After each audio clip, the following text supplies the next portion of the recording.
Si vous avez passé 60 ans et que vos jambes vous semblent plus faibles, plus raides, plus lentes ou simplement moins fiables qu'avant, j'aimerais que vous écoutiez cela avec attention.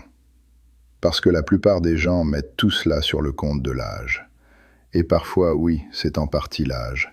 Mais parfois, ce sont aussi des signaux précoces que vos muscles, vos nerfs ou vos systèmes de récupération ne reçoivent plus tout ce dont ils ont besoin. Le problème, c'est que cela s'installe souvent en silence. Pas de grosses blessures, pas d'alerte spectaculaire. Un jour, vous remarquez simplement que vous vous relevez d'une chaise avec un peu plus d'effort, que les escaliers vous paraissent moins accueillants et que votre équilibre n'est plus aussi naturel qu'autrefois. C'est exactement pour cela que tant de vidéos sur le sujet attirent autant de monde. Elles promettent une solution rapide. 3 vitamines, des jambes plus fortes, problème réglé. Moi, je vais vous proposer quelque chose de plus utile que le battage habituel. Je vais vous donner une réponse plus honnête. J'ai passé 18 ans chez les chasseurs alpins, et pendant longtemps j'ai cru que chaque problème physique appelait la même réponse. Travailler plus dur, forcer davantage, arrêter de se plaindre. Puis, à la fin de la quarantaine, j'ai pris une vraie leçon. Ma tension artérielle n'allait pas dans la bonne direction. Ma récupération se dégradait. Mon corps ne récompensait plus la force brute. Il récompensait l'intelligence.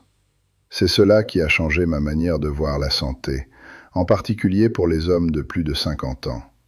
Alors, je veux le dire très clairement dès le départ. Aucune vitamine, à elle seule, ne construit des jambes fortes. Aucune.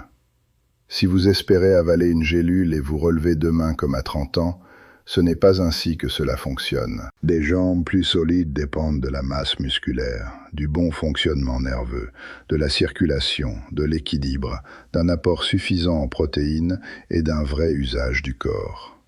En revanche, certaines vitamines peuvent avoir de l'importance si vous êtes en déficit, et là, oui, cela peut aggraver une faiblesse, une fatigue, une mauvaise coordination ou une récupération médiocre. C'est ici que la discussion devient intéressante. Le sujet n'est pas la magie. Le sujet, c'est de corriger ce qui manque réellement. Aujourd'hui, je veux donc vous parler de 3 vitamines auxquelles les adultes plus âgés devraient prêter une vraie attention si les jambes faibles, le mauvais équilibre ou la sensation de récupération lente sont devenus un problème. Mais je vais aussi vous éviter le piège dans lequel tombent beaucoup de vidéos virales. Je ne vais pas faire semblant que les preuves sont plus solides qu'elles ne le sont réellement. Et je ne vais certainement pas vous pousser à prendre des doses massives de choses dont votre corps n'a peut-être même pas besoin. L'objectif ici, ce sont des décisions plus intelligentes, pas du théâtre autour des compléments alimentaires.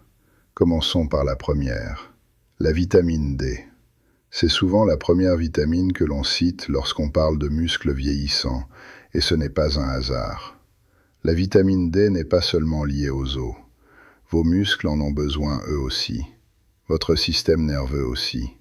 Quand la vitamine D manque, certaines personnes peuvent ressentir plus de faiblesse musculaire, un corps plus lourd, une sensation que les jambes ne répondent plus de la même façon. Et cela compte plus que beaucoup ne l'imaginent.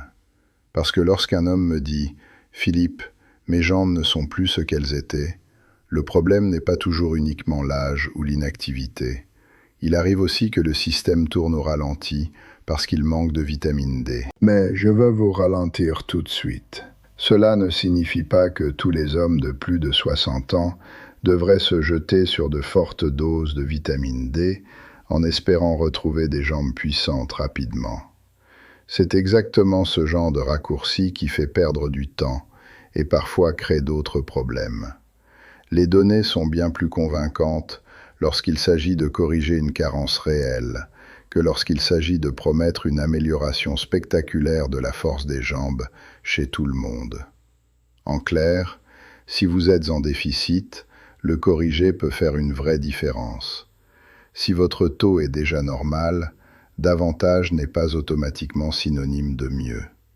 C'est pour cela que je préfère une approche simple et adulte. Si vous êtes peu exposé au soleil, si vous sortez peu, si vous avez une peau plus foncée, si vous avez davantage de masse grasse, ou si votre mode de vie vous laisse rarement dehors, il peut être pertinent d'en parler avec votre médecin et de vérifier votre statut. Si vous êtes bas, une supplémentation peut avoir du sens. Si vous ne l'êtes pas, le meilleur investissement est souvent ailleurs. Travail de force, protéines, activité mieux ciblée, sommeil, récupération. Et oui, prendre la vitamine D avec un repas contenant un peu de lipides peut améliorer son absorption. C'est raisonnable. Mais encore une fois, nous parlons d'un soutien utile, pas d'un miracle. Passons à la deuxième, la vitamine B12. Celle-ci est souvent plus importante que ce que les gens imaginent, surtout à mesure que l'on avance en âge. La vitamine B12 participe à la santé des globules sanguins et du système nerveux. Et la partie nerveuse est essentielle ici. Parce que lorsque les gens parlent de jambes faibles, ils ne parlent pas toujours uniquement de muscles. Parfois, ce qu'ils décrivent en réalité, c'est une mauvaise transmission du signal. La jambe paraît lente, le pied répond moins vite, il y a des fourmillements, parfois un engourdissement, parfois une drôle de sensation d'insécurité dans le bas du corps. Et une carence en B12 peut contribuer à exactement ce type de tableau. Ajoutez à cela le fait qu'en vieillissant, certaines personnes absorbent moins bien la B12. C'est là que le sujet devient concret. Vous pouvez manger relativement correctement et malgré tout finir par être bas, notamment si vous avez des soucis digestifs, si vous prenez certains médicaments ou si votre acidité gastrique est moindre qu'avant. Voilà pourquoi la B12 mérite un vrai respect dans cette discussion. Une carence peut accentuer la faiblesse, la fatigue, un équilibre incertain, des fourmillements, voire une sensation de brûlure dans les pieds. Alors, quel est le bon réflexe? Si vos jambes vous paraissent faibles et que vous avez en plus des engourdissements, des picotements, des brûlures, une fatigue inhabituelle, des troubles de mémoire ou simplement la sensation diffuse que quelque chose ne tourne pas rond, la B12 fait partie des choses à vérifier. Pas à deviner, pas à supposer, à vérifier. Parce que si vous êtes bas, le corriger compte. Et si vous n'êtes pas bas, prendre au hasard de fortes doses de B12 ne sera pas forcément la clé qui vous manquait. Cette distinction est capitale. J'ai vu trop de gens utiliser les compléments comme des tickets de loterie. Ils achètent 8 ou 10 produits en espérant que l'un d'eux les sauvera du vrai travail. Ce n'est pas un plan, c'est une stratégie de panique. Un problème de B12 mérite d'être identifié correctement, d'autant plus quand il existe des symptômes nerveux. Là, on ne joue pas à l'aveugle. Et maintenant, arrivons à la troisième vitamine. Et c'est ici que je vais être un peu en décalage avec certaines vidéos virales. Je ne pense pas que la vitamine E mérite d'être présentée comme une solution évidente pour avoir des jambes plus fortes rapidement chez la plupart des adultes plus âgés. Qu'on soit bien d'accord, les sources alimentaires de vitamine E sont très bien.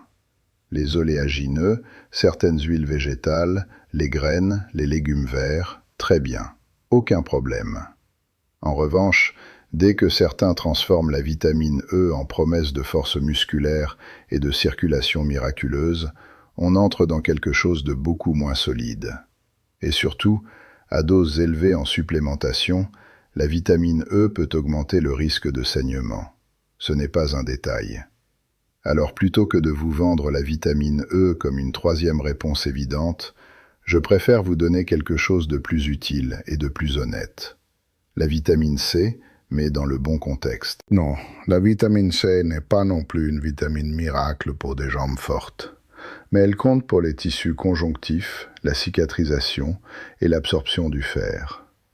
Et lorsqu'il existe une alimentation pauvre, très transformée, sans suffisamment de fruits et légumes, avec une fatigue générale et un organisme qui tourne au ralenti, le statut en vitamine C n'est pas absurde à considérer. Le problème, c'est simplement que cette réalité est beaucoup moins spectaculaire que ce que les vendeurs de compléments aiment raconter. Et c'est ici que je veux que vous compreniez le tableau d'ensemble. Quand un adulte plus âgé se sent faible, il cherche souvent un nutriment héroïque. Mais le corps tombe rarement en panne de manière dramatique à cause d'une seule chose. Le plus souvent, il se dégrade parce que plusieurs éléments se dérèglent en même temps. La vitamine D peut être basse. La B12 peut être basse. L'apport en protéines peut être trop faible. L'activité peut être trop faible. Le travail de l'équilibre peut être inexistant. Le sommeil peut être mauvais. La personne peut passer ses journées assise et appeler une petite marche de l'entraînement. Voilà pourquoi je veux que vous regardiez plus loin qu'un simple flacon. Parce qu'aucune vitamine ne remplace ce qui entretient réellement la fonction.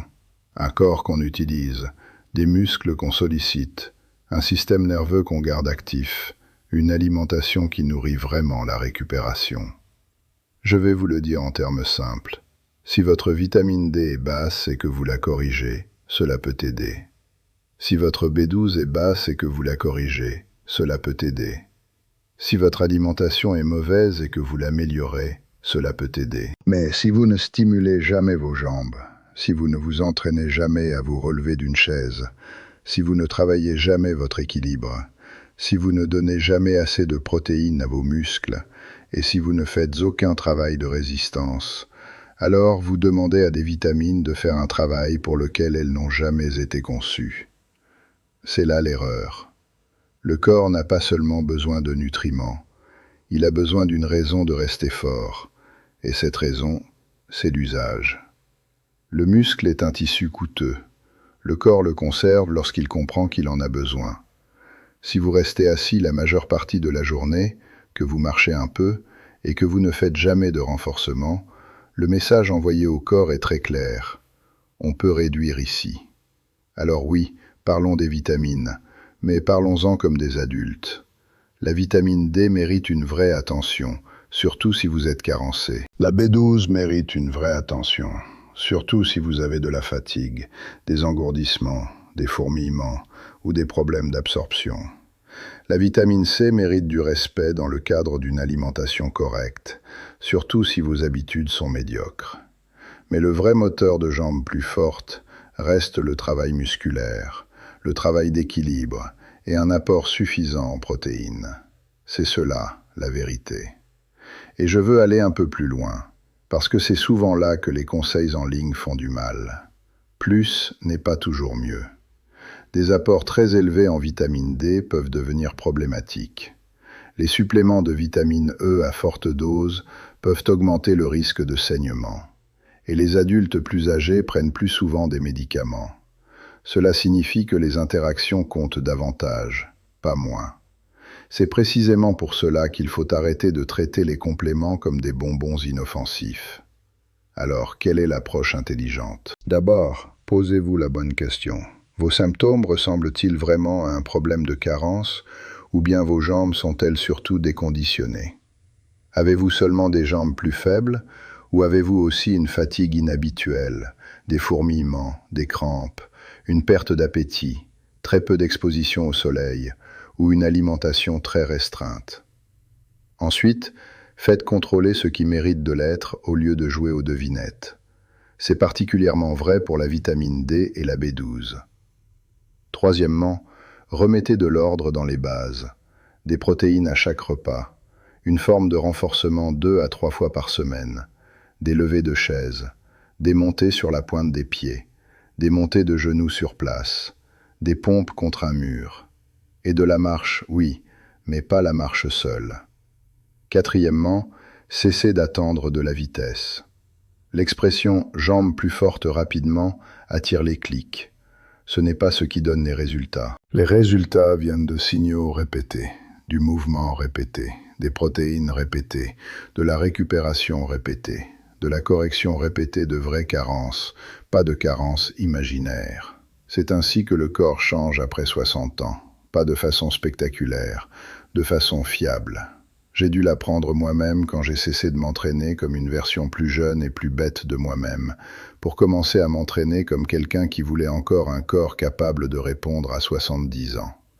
Ce changement d'état d'esprit est fondamental. L'orgueil vous pousse vers le raccourci. La sagesse vous pousse à soutenir le système dans son ensemble. Alors résumons proprement. Si vous avez plus de 60 ans et que vos jambes semblent plus faibles qu'elles ne devraient, la vitamine D mérite qu'on s'y intéresse, parce qu'une carence peut contribuer à la faiblesse musculaire. La B12 mérite qu'on s'y intéresse, parce qu'un niveau bas peut affecter les nerfs, les cellules sanguines, l'énergie et la coordination. La vitamine C mérite une place dans une alimentation meilleure, surtout si manger correctement fait déjà partie du problème. Mais aucune vitamine ne remplacera le travail de résistance, l'entraînement de l'équilibre et un apport suffisant en protéines. C'est le point que je ne veux surtout pas que vous manquiez, parce que beaucoup de gens adorent l'idée qu'une seule gélule explique tout, ou résout tout. C'est presque jamais le cas. Si vous voulez des jambes plus fortes, voici la vraie formule. Corrigez ce qui manque réellement. Entraînez les muscles, nourrir les muscles, utiliser le corps, répétez. Ce n'est pas spectaculaire, c'est efficace. Alors avant de courir acheter une pile de compléments parce qu'une vidéo vous a promis des jambes plus fortes en urgence, faites quelque chose de plus intelligent. Demandez-vous si vous êtes réellement susceptible d'être bas en vitamine D ou en B12. Demandez-vous si votre alimentation soutient vraiment votre récupération. Demandez-vous si vous faites quoi que ce soit qui mette réellement vos jambes au défi. Demandez-vous si vous vous reposez sur l'espoir au lieu de vous appuyer sur un plan. Parce que le but n'est pas d'avoir l'impression de faire quelque chose pour votre santé. Le but, c'est de vous lever plus facilement, de marcher plus sûrement, de récupérer plus correctement, de refaire confiance à vos jambes. C'est cela qui compte. Et si vous ne deviez retenir qu'une seule idée de tout cela, retenez celle-ci. La bonne vitamine peut aider quand vous en avez réellement besoin. Mais des jambes plus fortes se construisent grâce à un système plus intelligent, pas grâce à une bouteille miracle. C'est ainsi qu'on reste indépendant. C'est ainsi qu'on reste capable. Et c'est ainsi qu'on cesse de laisser des conseils faibles vous faire perdre votre temps.